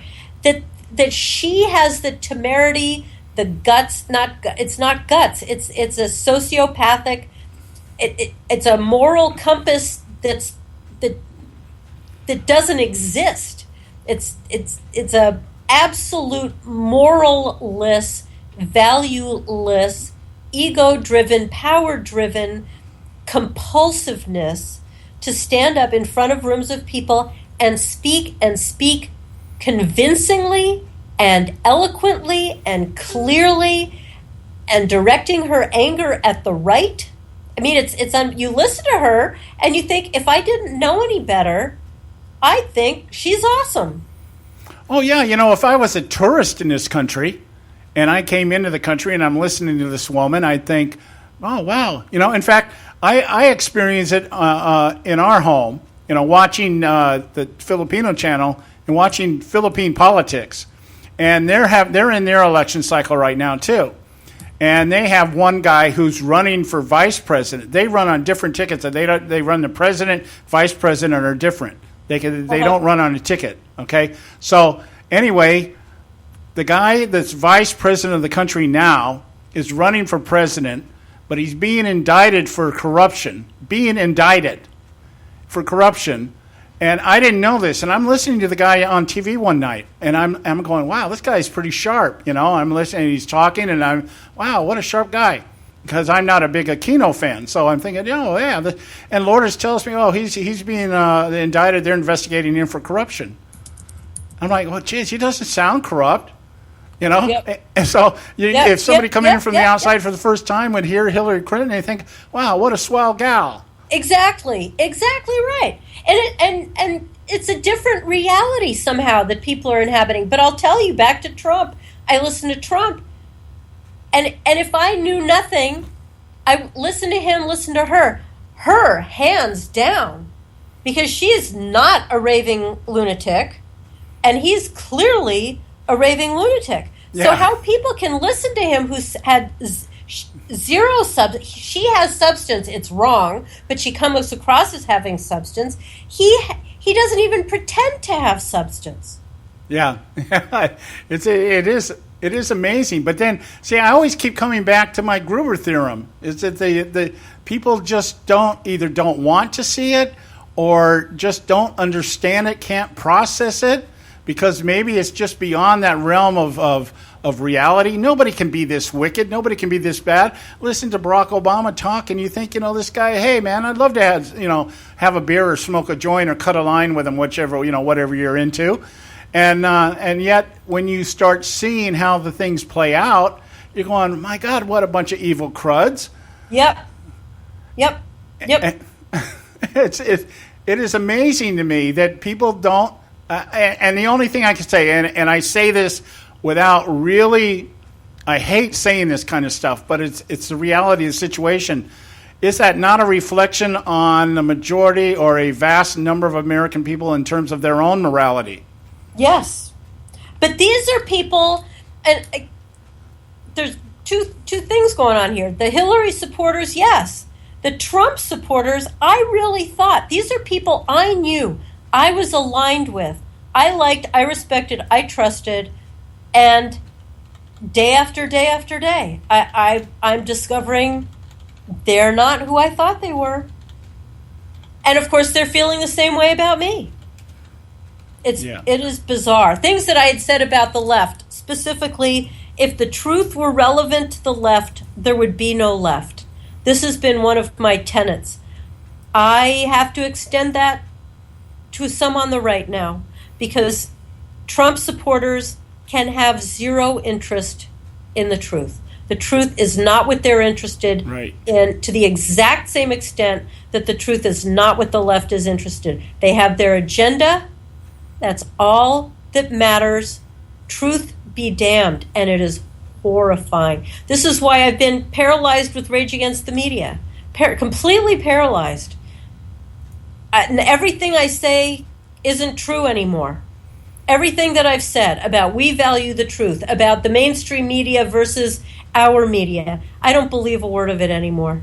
Not a word. Yeah, I get you, Karen. I really understand that because I struggle with it, but the difference is, I guess because I'm so involved with the Christian element of things out here. You know, I do ministry, I preach in front of Christians, I talk to a lot of them, and I understand the concept of the chaff amongst the wheat, the weeds among the fruit, you know, that kind of thing.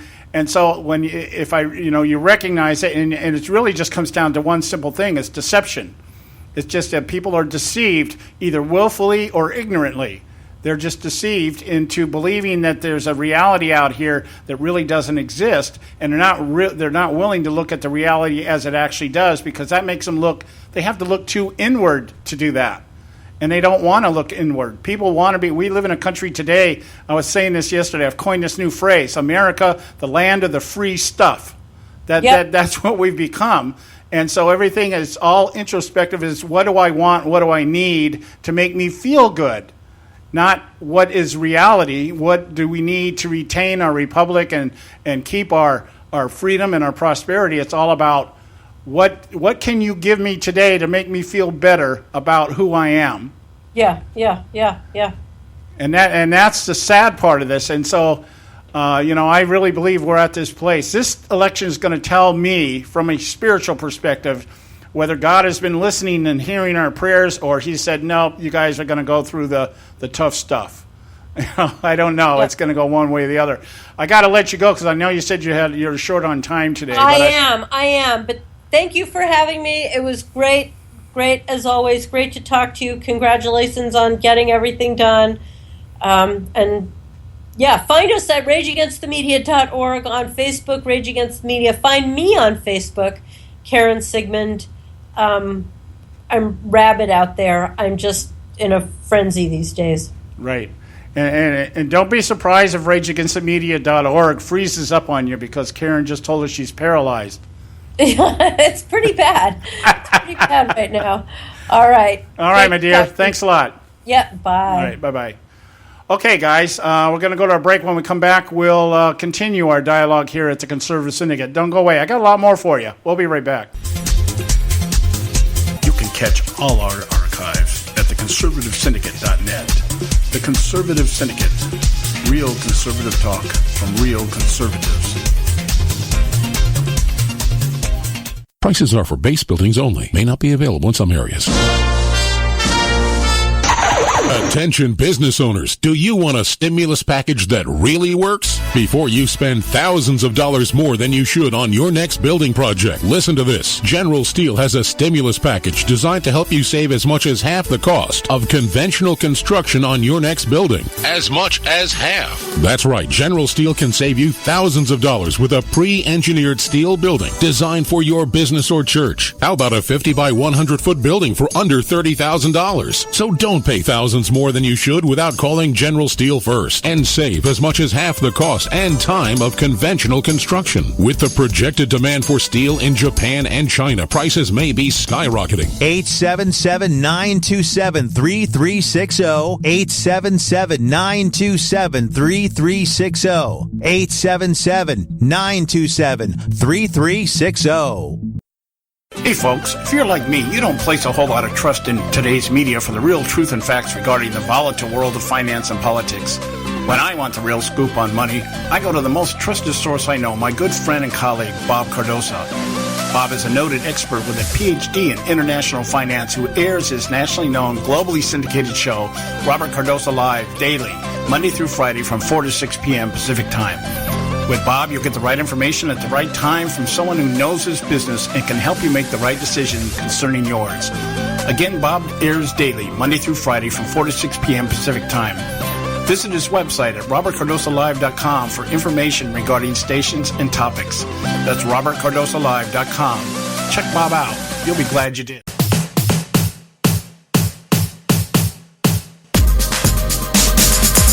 we're back, and you are listening to the Conservative Syndicate, the real conservative talk from Real Conservatives. I'm your host, John Matthews, and we just got done with our segment with Karen Sigmund from Rage Against the Media. And, Karen and I have become very close friends over the few years that I've known her. Karen only became really politically active, I believe it was after the 2010 election. And she was, by her own admission, pretty politically ignorant up to that point in time.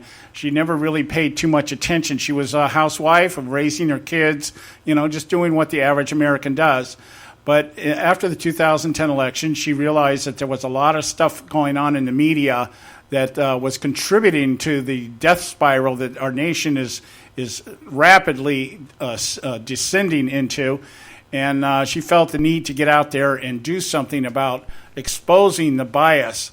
And so I find her very valuable in that, because she has, over just a few years that I've known her, has built quite an enlarged network of media people that I've had the luxury and the honor of meeting some of these people. And we've sat around at conventions and rallies and stuff, and we just talk about the things that are going on.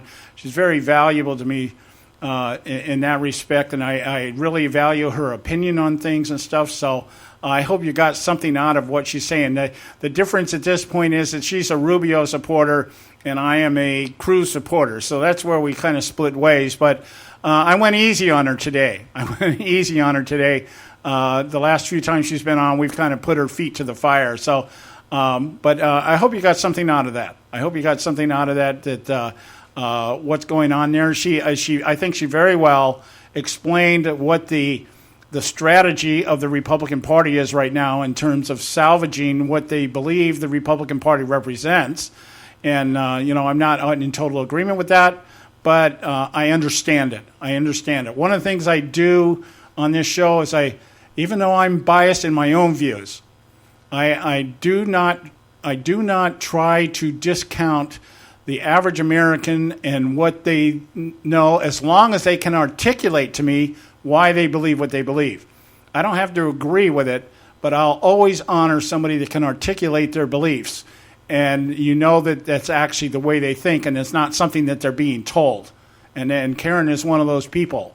And we disagree on some of the things in terms of how deep the Republican Party has deteriorated, but she can always articulate to me why she thinks what she thinks, and that's why I love her so much. So anyway, I want to just reiterate something here to you that we were talking about before the break. And that is this situation that's going on with the company or the representative of the company that has been granted immunity to testify in front of, I don't know if it's a grand jury or a committee or whatever, but they've been granted immunity to testify. Now, since this is a criminal investigation by the FBI, I am assuming, and I use that word very emphatically, I'm assuming that this is going to be a grand jury thing. And if the grand jury is convened, if you understand, we talked about in the show about how grand juries function, and that is they get to see all the evidence. Now, what that means is that maybe some of that evidence would not make it into a courtroom.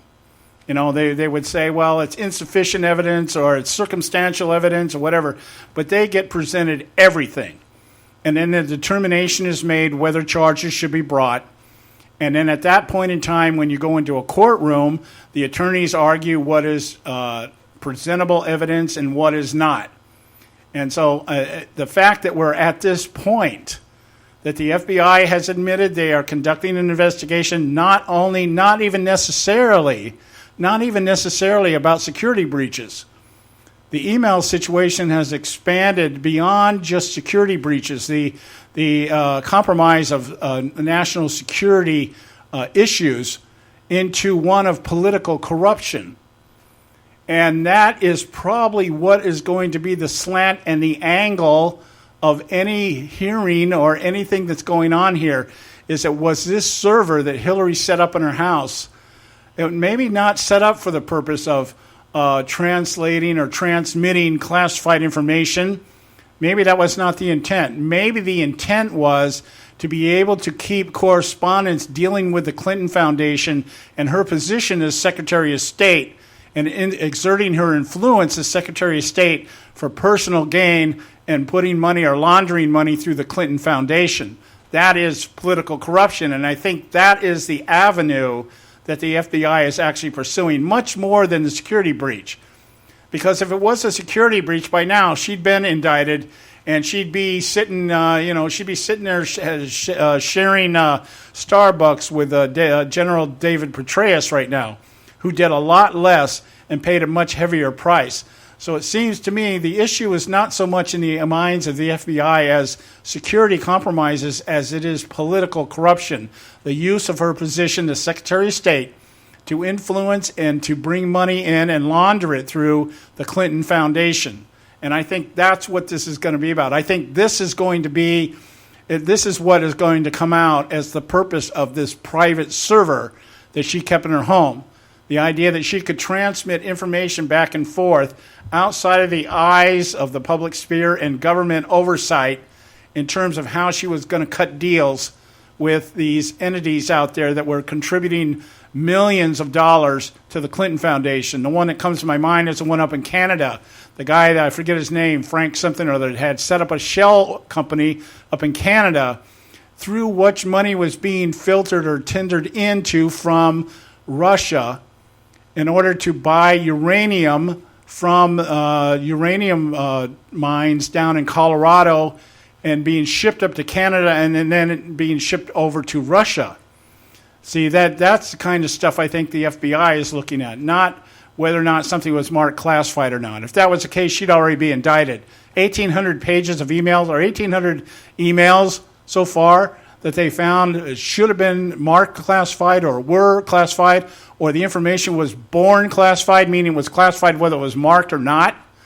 Born classified means as soon as it was spoken or as soon as it was known, it becomes classified information. You know, that kind of stuff. And she still hasn't hung for that, and nobody's doing anything about that.